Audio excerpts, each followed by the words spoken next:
जय श्री कृष्णा। राधे राधे। आज हम सुन रहे हैं अधिक मास महात्म्य अध्याय 6 की पावन कथा। सर्वप्रथम भगवान का ध्यान करते हुए सभी बोलिए ओम नमो भगवते वासुदेवाय नमः। ओम श्री कृष्णाय नमो नमः। नारद जी भगवान नारायण से कहने लगे, हे पाप रहित, विष्णु भगवान ने गोलोक में जाकर क्या किया, सो कृपा पूर्वक आप मुझसे कहिए। तब नारायण भगवान नारद से बोले कि हे नारद, श्री विष्णु भगवान जब अधिक मास के सहित गोलोक में गए तो वहां क्या हुआ, सो मैं सब तुमको सुनाता हूँ। गोलोक में मणियों के खंभों से सुशोभित भगवत धाम, जिसमें कि मनोहर ज्योति स्थान विष्णु भगवान ने दूर से ही देखा। उसके तेज से नेत्र उनके मुंद गए। फिर अधिक मास को भगवान पीछे करके कुछ थोड़े से नेत्र खोलकर धीरे धीरे आगे बढ़े। जब उस स्थान के पास पहुंचे तो अधिक मास के सहित विष्णु बड़े ही प्रसन्न हुए।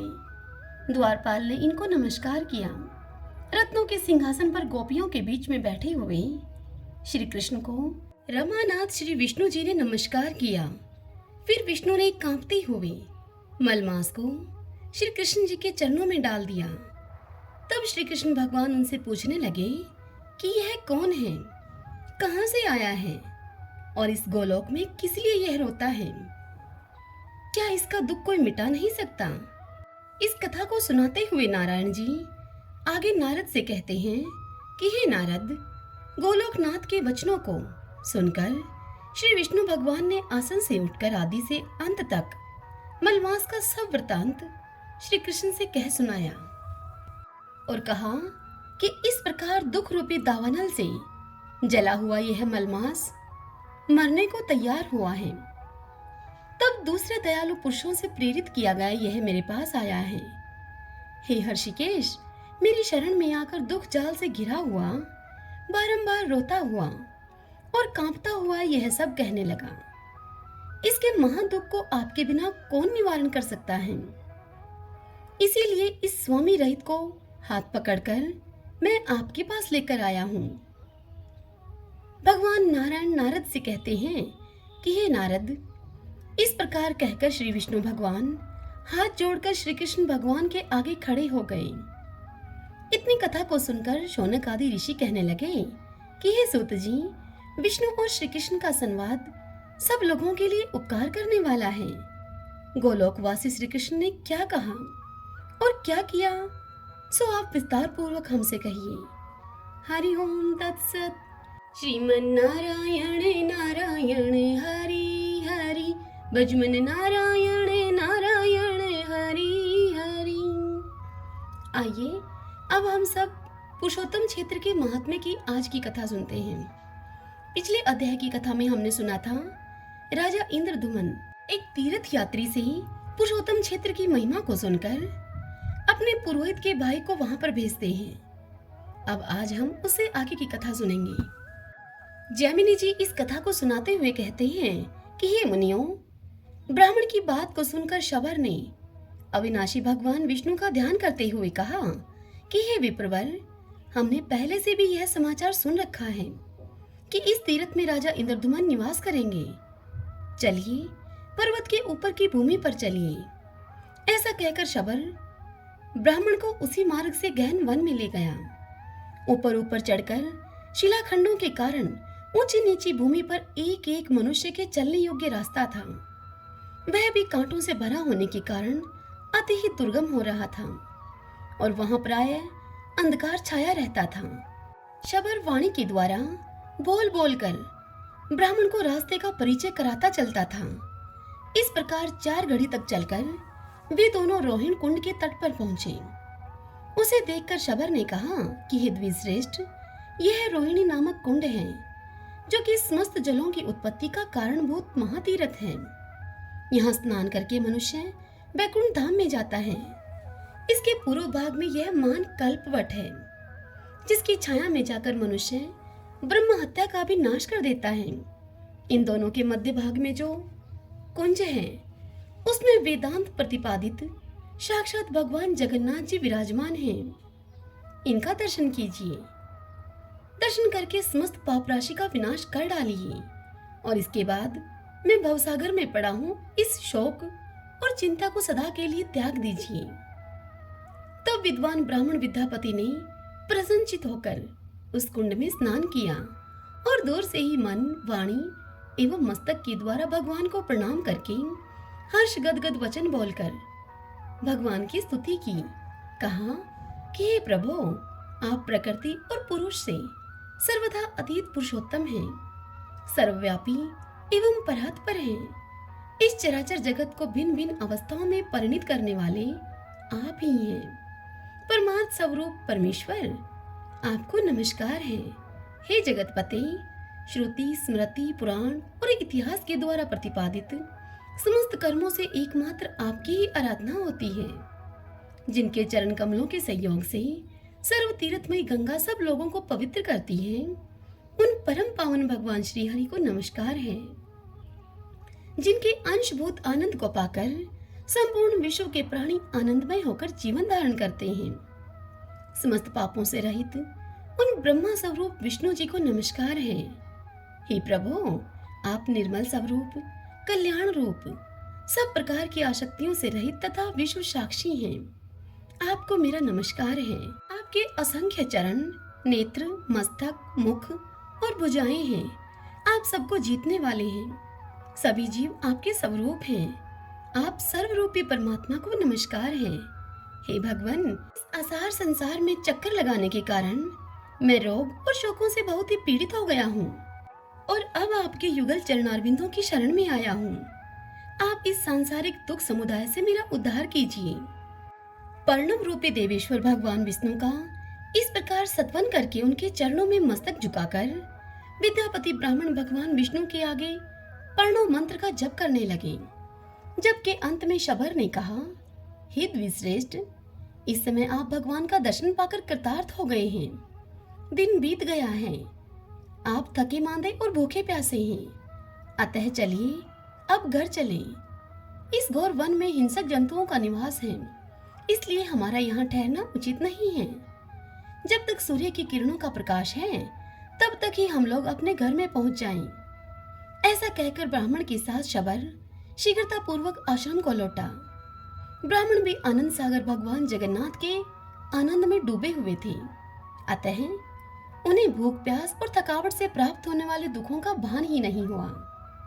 भगवत चिंतन में संलग्न होने से शरीर में उनकी आस्था नहीं रह गई थी। अब वे शरीर स्थिति से ऊपर उठ चुके थे, इसीलिए कंटक राशि से व्याप्त शिलाखंडों के ऊंचे नीचे दुर्गम मार्ग में चलते हुए भी उन्हें कष्ट का अनुभव नहीं होता था। घर आने पर शबर ने ब्राह्मण अतिथि को नाना प्रकार के पवित्र दिव्य पदार्थ देकर भली भांति उनका पूजन किया। तदंतर शबर के दिए हुए राजोचित उपचारों से पूर्णतः तृप्त होकर ब्राह्मण को बड़ा ही विस्मय हुआ। उन्होंने चकित होकर कहा, हे साधो, तुमने मेरे सत्कार के लिए जो यह अलौकिक वस्तुएं समर्पित की हैं, उनका दर्शन राजाओं ने भी नहीं किया है। तुम्हारे घर में ऐसी दिव्य वस्तुओं का संग्रह आश्चर्य की बात है। यह सुनकर शबर ने कहा, हे द्विश्रेष्ठ, इंद्र आदि देवता प्रतिदिन दिव्य उपचार लेकर जगन्नाथ जी की पूजा करने के लिए आते हैं। पूजा करके भक्ति पूर्वक स्तुति और नमस्कार करते हैं वे। फिर गीत, वाद और नृत्य के द्वारा भगवान को संतुष्ट करके अपने अपने स्थान को लौट जाते हैं। ये सब दिव्य पदार्थ जगन्नाथ जी के प्रसाद हैं, जो मैंने आपको अर्पित किए हैं। भगवान के इस प्रसाद को खाकर हम लोगों के रोग और बुढ़ापे का नाश हो गया है, जिसके सेवन से मनुष्य मोक्ष का भागी होता है। उस प्रसाद का यदि ऐसा प्रभाव हो तो यह कोई आश्चर्य की बात नहीं है। भगवत प्रसाद का यह दुर्लभ प्रभाव सुनकर ब्राह्मण के शरीर में अब रोमांच हो आया। आनंद के आंसुओं से उनकी आंखें बंद हो गईं और उन्होंने अपने को कृतार्थ मानते हुए कहा, आहो, यह शबर कुल में उत्पन्न मनुष्य प्रतिदिन अविनाशी परमात्मा का दर्शन करता है और उनके प्रसाद स्वरूप दिव्य भोग का उपभोग करता है। इस पृथ्वी पर चराचर जगत में इसके समान भाग्यवान दूसरा कोई नहीं है। इसके साथ मैत्री करके मैं भी इस वन में ही निवास करूंगा। इस प्रकार दीर्घ काल तक अपने मन में इस विचार को करके भगवान श्री विष्णु में मन को लगाए रहने वाले उस ब्राह्मण ने शबर से कहा, हे शबर, यदि मुझ पर तुम्हारा अनुग्रह हो तो मैं तुम्हारे साथ मित्रता करूंगा। यह मेरे मन का महान निश्चय है। बड़े भाग्य से तुम्हारे साथ मेरा समागम हुआ है। अब तुम्हारे प्रसाद से मैं दुस्तर भवसागर को पार कर जाऊंगा। वैष्णव के साथ मित्रता होना दुखमय संसार से पार करने वाला है। इसी को इस आसार संसार सागर में सार वस्तु बताकर साधु पुरुष इसकी सराहना करते हैं। तुम जैसे मित्र के सहवास से कमल के समान नेत्रों वाले शंख चक्र गदाधारी भगवान विष्णु का पुनः प्रत्यक्ष दर्शन होगा। हे सखे, मेरे लौट जाने पर राजा इंद्रधुमन भगवान की आराधना करने के लिए यहीं पर आकर निवास करेंगे। उन राजा इंद्रधुमन की इच्छा है कि वे यहाँ पर आकर एक विशाल मंदिर बनवाएंगे जो भगवान को प्रिय है। जगन्नाथ जी की पूजा के लिए सहस्त्रों उपचारों का वे प्रबंध करेंगे। यह उनकी महाप्रतिज्ञा है। यह सुनकर शबर ने कहा, हे सखे, यह भी पुरातन काल से वैसी ही बात प्रसिद्ध है जैसी कि आपने इंद्रधुमन के आगमन के संबंध में कही है। केवल इतनी ही बात होगी कि राजा यहाँ नील माधव का दर्शन नहीं कर सकेंगे। भगवान ने यमराज से एक प्रतिज्ञा की है। उस प्रतिज्ञा के अनुसार वे शीघ्र ही स्वर्णमयी बालुका में छिपकर अदृश्य हो जाएंगे। आपने महान सौभाग्य के फल से भगवान का प्रत्यक्ष दर्शन कर लिया है। इंद्रधुमन के आने पर निश्चय ही आंखों से ओझल हो जाएंगे वे। परंतु यह बात आपको राजा के आगे नहीं कहनी चाहिए। राजा जब यहाँ पर आकर भगवान को नहीं देखेंगे और अंजल त्याग कर मरने को तैयार हो जाएंगे, तब स्वप्न में उन्हें भगवान गदाधर का दर्शन होगा और उन्हीं के आदेश से वे भगवान के काष्ठ में 4 मूर्तियों को ब्रह्मा जी के द्वारा स्थापित कराकर भक्ति पूर्वक उनकी पूजा करेंगे। इस प्रकार परस्पर पुण्यमयी चर्चा करके दोनों सुंदर स्थान में पल्लव बिछी हुई शैया पर सो गए। सवेरा होने पर दोनों ने तीर्थराज समुद्र के जल में विधि पूर्वक स्नान किया और भगवान माधव को प्रणाम करके राजा के रहने के योग्य उत्तम स्थान का निश्चय करने के बाद वे दोनों लौट आए। तत्पश्चात मित्र से विदा लेकर ब्राह्मण रथ पर आरूढ़ होकर अवंतीपुरी को चले। रथ पर बैठे हुए विद्यापति ब्राह्मण ने यह विचार किया कि मैंने जो भगवान नील माधव का दर्शन कर लिया, उससे मेरा कर्तव्य पूरा हो गया। अब श्री पुरुषोत्तम क्षेत्र की परिक्रमा करके शीघ्र यहाँ से मैं लौटूं। ऐसा निश्चय करके वे नाना प्रकार के वृक्षों से भरे हुए क्षेत्र और वन को देखते हुए उस समय उस पुरुषोत्तम तीर्थ की परिक्रमा करने लगे। परिक्रमा पूरी करके भगवान का ध्यान करते हुए बिना कुछ खाए पिए ही वे चले और संध्या होते होते अवंतीपुरी में पहुंच गए। दूतों ने महाराज को उनके लौटने का समाचार सुनाया। सुनकर समाचार महाराज इंद्रधुमन बहुत ही प्रसन्न हुए। वे भगवान जनार्दन की पूजा करके विद्वान ब्राह्मणों के साथ प्रसन्नता पूर्वक बैठे और विद्यापति के आगमन की अब प्रतीक्षा करने लगे। इसी समय प्रवेश मार्ग बताने वाले छड़ीदार सिपाहियों और द्वारपालों के द्वारा सूचित किए हुए रास्ते से उत्कंठित पूर्ववासियों के साथ विद्यापति ब्राह्मण ने भगवान नील माधव की प्रसाद स्वरूप मिली हुई सुंदर माला हाथ में लेकर राजा के आगे दरबार में प्रवेश किया। उन्हें देखकर राजा सिंहासन से उठकर खड़े हो गए और हे जगदीश, प्रसन्न होइए, ऐसा कहते हुए उनके समीप गए।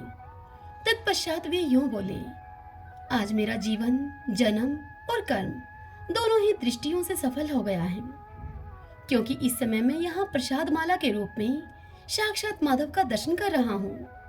संसार के समस्त पापों का विनाश करने वाली भगवान विष्णु के मस्तक पर चढ़ी हुई इस दिव्य माला को मैं प्रणाम करता हूँ, जिनके चरण कमलों की धूलि को अपने मस्तक में लगाकर ब्रह्मा आदि देवताओं ने महान ऐश्वर्य प्राप्त किया है। उन भगवान विष्णु के श्री अंगों में लगे हुए उज्जवल अंगराग से संयुक्त पुष्पों की आधारभूत इस माला को मैं प्रणाम करता हूँ। हे नीलाचल के शिखर को विभूषित करने वाले पापहारी हरि, आपकी जय हो। शरणागतों की पीड़ा को दूर करने वाले हे श्रीमान नारायण, मैं आपकी शरण में आया हूँ, मेरा उद्धार कीजिए। अश्रु गदगद वाणी से इस प्रकार कहते हुए राजा इंद्रधुमन ने धरती पर मस्तक को रखकर भगवान को प्रणाम किया। उस समय उनके अंग अंग में रोमांच आया था। वे विद्यापति ब्राह्मण भी समस्त पापों से रहित होकर भगवान माधव का ध्यान करते हुए राजा के सम्मुख उपस्थित हुए और राजा से इस प्रकार बोले। विद्यापति ने कहा, अपने तेज से संपूर्ण लोगों के पापों का निवारण करने वाले परम बुद्धिमान नीलाचल शिखर निवासी भगवान श्री माधव आप पर अनुग्रह करें। इस प्रकार यूं कहकर विद्यापति ने वह माला राजा इंद्रदुमन के गले में डाल दी। तब राजा ने भी उठकर अपने हृदय पर लटकते हुई माला को देखकर ऐसा माना कि इसके रूप में साक्षात भगवान लक्ष्मीपति ही मेरे हृदय में आ गए हैं। फिर दोनों हाथ मस्तक पर जोड़कर उन्होंने अपने नेत्र कुछ कुछ बंद कर लिए और आनंद के आंसुओं से गदगद कंठ होकर श्रीहरि का इस प्रकार सत्वन किया। सत्वन करते हुए इंद्रदुमन राजा बोले, समस्त संसार की सृष्टि, पालन और संहार रूपी शिल्प के कारीगर आपकी जय हो। अपने विश्व रूप के रोम रोम में लीला से ही असंख्य ब्राह्मणों का भार धारण करने वाले हे नारायण आपकी जय हो। हे प्रभु, आप सभी के अंतर्यामी तथा शरणागतों का दुख दूर करने वाले हैं। ब्रह्मा, इंद्र तथा रुद्र आदि देवताओं के मुकुट से आपके चरणारविंदों की विचित्र शोभा होती है। आप दीनों, अनाथों और विपत्तिग्रस्त प्राणियों की रक्षा में सदैव तत्पर रहते हैं। हे अकारण कारण वरुणालय, हे परात्पर आपकी जय हो। हे जगन्नाथ, हे भक्तवत्सल, मैं अनादिकाल से भ्रम में भटकने वाला दीन मनुष्य एकमात्र आपकी शरण में आया हूँ, आप मेरी रक्षा करें। इस प्रकार स्तुति करके राजा अपने आसन पर बैठे। उस समय ग्रस्त, ब्रह्मचारी, वानप्रस्थ और सन्यासी सब उन्हें घेरे हुए थे। 18 विद्याओं में कुशल यज्ञकर्ता ब्राह्मणों के साथ राजा ने बहुत आदर पूर्वक विद्यापति का पूजन किया और अपने सामने चौकी पर बिठाकर सब कुशल समाचार पूछा। पुरुषोत्तम के महात्म्य, नीलमणि विग्रहधारी भगवान विष्णु की महिमा तथा स्वरूप के विषय में भी प्रश्न किया। तब विद्यापति ने अपने अनुभव में आए हुए शबर द्वीप में प्रवेश से लेकर समुद्र में स्नान करने तक के पुरुषोत्तम क्षेत्र संबंधी समस्त वृतांत को राजा से विस्तार पूर्वक कह सुनाया। नीलाचल पर चढ़ना, नील माधव का दर्शन करना, रोहिणी कुंड में स्नान करना, कल्पवट की महिमा, नरसिंह आदि स्वरूपों की प्रतिष्ठा, 8 शिव तथा 8 शक्तियों की स्थिति, रथ से घूमकर देखी हुई पुरुषोत्तम क्षेत्र की लंबाई और चौड़ाई, सबका कर्मशः यथावत राजा से उन्होंने वर्णन किया। वह अद्भुत वृतांत सुनकर प्रसन्नचित्त हुए राजा इंद्रदुमन ने विद्यापति से कहा, हे भगवान, नीलेंद्र मणिमय विग्रह वाले भगवान विष्णु के स्वरूप का यथार्थ हमसे वर्णन कीजिए। तब विद्यापति ब्राह्मण बोले, हे राजन, मैं भगवान जगन्नाथ की उस दिव्य मूर्ति का आपसे वर्णन करता हूँ, जिसे इस चरम चक्षु से देखकर मनुष्य मोक्ष का भाजन बन जाता है। भगवान की वह मूर्ति बहुत ही प्राचीन तथा इंद्र नीलमणि नामक प्रस्तर की बनी है। ब्रह्मा, रुद्र और इंद्र आदि देवता प्रतिदिन जाकर उसकी पूजा करते हैं। यह दिव्य माला देवताओं ने ही पूजा में चढ़ाई थी। हे राजन, यह न तो कभी मलिन होती है और न ही कभी इसकी सुगंध ही कम होती है। भगवान के दिव्य उपहार में आए हुए प्रसाद के भक्षण करने से मेरे समस्त पाप क्षीण हो गए हैं और मैं देवताओं के सदृश अलौकिक तेज से संपन्न हो गया हूँ। क्या आप इस बात को नहीं देख रहे हैं? हे महाराज, वहाँ भोग और मोक्ष दोनों एक ही साथ स्थित हैं। बुढ़ापा, रोग और शोक आदि दुखों का वहाँ अत्यंत अभाव है। उस तीर्थ में विकसित नील कमल के सदृश विशाल नेत्रों वाले साक्षात भगवान जगन्नाथ प्रसन्न वदन से वहाँ विराजमान हैं, जो शरणागतों को अमृतमय मोक्ष प्रदान करते हैं। श्रीमन नारायण नारायण हरि हरि, भजमन नारायण नारायण हरि हरि। भक्तजनों, आज की यह कथा यहीं पर पूर्ण हुई। कल की कथा में हम सुनेंगे भगवान जगन्नाथ के नीलमणिमय विग्रह का वर्णन, इंद्रदुमन के पास नारद जी का आगमन और भक्ति एवं भगत के स्वरूप का विवेचन। आइए अब थोड़ा कीर्तन कर लेते हैं। श्री कृष्ण गोविंद हरे मुरारी, हे नाथ नारायण वासुदेव। श्री कृष्ण गोविंद हरे मुरारी, हे नाथ नारायण वासुदेव। श्री कृष्ण गोविंद हरे मुरारी, हे नाथ नारायण वासुदेवा। सभी बोलिए विष्णु भगवान की जय। ओम श्री कृष्णाय नमो नमः।